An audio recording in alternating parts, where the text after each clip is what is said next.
মৰমৰ ছাত্ৰ-ছাত্ৰীসকল, আজি মই তোমালোকক মৌলৰ পৰ্যাবৃত্ত শ্ৰেণীবিভাজন নামৰ লেচনটোৰ 91 পৃষ্ঠা আৰু 92 পৃষ্ঠাত থকা প্ৰশ্ন কেইটামান দেখুৱাই দিবলৈ লৈছোঁ। তোমালোকে মনোযোগ দি চাই যাবা। ইয়াৰ এই প্ৰশ্নটো চোৱা, ইয়াত কি আছে যে এটা পৰমাণুৰ ইলেক্ট্ৰনীয় বিন্যাস হৈছে 287। এতিয়া এই মৌলটোৰ পাৰমাণৱিক সংখ্যা কি? ইয়াৰ উত্তৰ হ'ব 287 ইলেক্ট্ৰনীয় বিন্যাস থকা মৌলবিধৰ পাৰমাণৱিক সংখ্যা হ'ব, আমি এইকেইটা যদি যোগ কৰি দিওঁ 287 কিমান হ'ব 17। এইটো হৈছে ক্লৰিনৰ পাৰমাণৱিক ক্ৰমাংক। ইয়াৰ পিছৰ প্ৰশ্নটো হৈছে যে তলৰ মৌলবোৰৰ কোনটোৰ সৈতে এটা ৰাসায়নিক সাদৃশ্য থাকিব।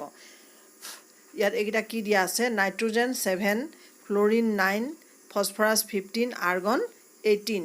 ইয়াৰ লগত কি দিছে যে কোনটোৰ সৈতে ৰাসায়নিক সাদৃশ্য থাকিব বুলি কৈছে, এইকেইটা দি দিয়া আছে। তো ইয়াত ক্লৰিনৰ কথা কোৱা হৈছে যে ইয়াৰ আগৰ প্ৰশ্নটোত ক্লৰিনৰ লগত এইকেইটাৰ কাৰ লগত সাদৃশ্য থাকিব। ইয়াত নাইট্ৰজেন 7ৰ ইলেক্ট্ৰনীয় বিন্যাস হৈছে 25 আৰু ফ্ল'ৰিন 9 ইয়াৰ ইলেক্ট্ৰনীয় বিন্যাস হৈছে 27 আৰু ফছফৰাছ 15 ইয়াৰ ইলেক্ট্ৰনীয় বিন্যাস হৈছে 285, আৰ্গন 18 ইয়াৰ ইলেক্ট্ৰনীয় বিন্যাস হৈছে 288। এতেকে এই ৰাসায়নিক ধৰ্মৰ ক্ষেত্ৰত ফ্ল'ৰিনৰ সৈতে সাদৃশ্য দেখুৱাব, যিহেতু 27 কাৰ লগত কাৰ হৈছে ফ্ল'ৰিনৰ। আমি ইলেক্ট্ৰনীয় বিন্যাস থকা ফ্ল'ৰিন 9ৰো যোজক ইলেক্ট্ৰনৰ সংখ্যা 7। ইয়াৰ বহিখোলত 7টা ইলেক্ট্ৰন আছে আৰু ক্লৰিনৰ ক্ষেত্ৰতো কি আছিলে 287। সেইকাৰণে বহিখোলৰ ইলেক্ট্ৰনৰ মিল থকাৰ কাৰণে কাৰ লগত সাদৃশ্য দেখুৱাব, ফ্ল'ৰিনৰ লগত। ইয়াত প্ৰশ্নটো দিয়া আছে পৰ্যাবৃত্ত তালিকাত 3টা মৌল A, B, Cৰ স্থানসমূহ তলত দেখুওৱা হৈছে।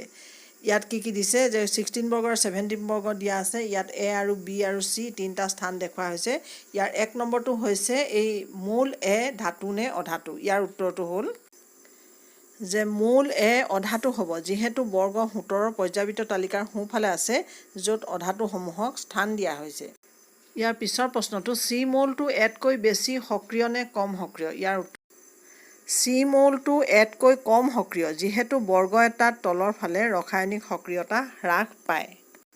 এতিয়া আহিলে C মৌলটো আকাৰত বিতকৈ ডাঙৰ নে সৰু। ইয়াৰ উত্তৰ হ'ল যে C মৌলটো আকাৰত বিতকৈ সৰু, যিহেতু পৰ্যায় এটাত বাওঁফালৰ পৰা সোঁফাললৈ পাৰমাণৱিক আকাৰ কমি আহে।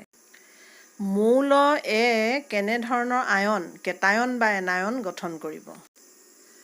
মৌল A এনায়ন গঠন কৰিব, যিহেতু মৌল A বৰ্গ 17ৰ অন্তৰ্ভুক্ত।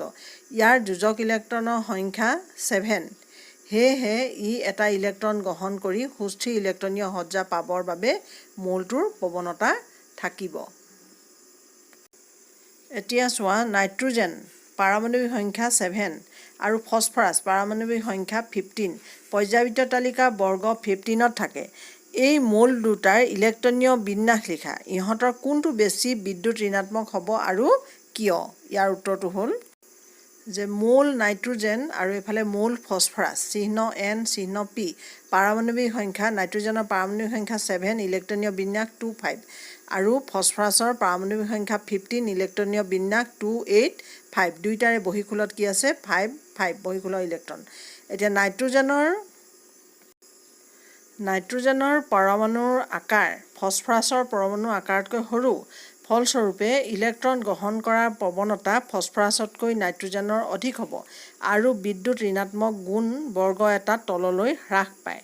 গতিকে নাইট্ৰজেন বেছি বিদ্যুৎ ঋণাত্মক হ'ব। ইয়াৰ পিছৰ প্ৰশ্নবোৰ মই দি যাম, তোমালোকে চাই যাবা।